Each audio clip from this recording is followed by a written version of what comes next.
Gjesti flet për largimin e Eglit nga gara.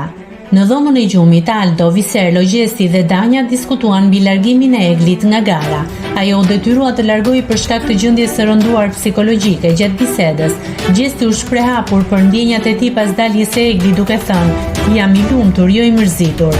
Jam i lumtur që ka dalë sepse ka qenë shumë keq, edhe ajo dhe unë, të dytë merr kemi qenë." Dalja e Eglit shkaktoi reagime të shumta brenda shtëpisë, me shumë banor që fajsuan Gjestin për ndikimin e tij në përkeqësimin e saj emocional. Nëse klikoni mbi butonin subscribe, do t'ju shfaqen të gjitha publikimet tona. Ju ftoj t'i bëni subscribe kanalit, të pëlqeni videot dhe të lini komentin tuaj.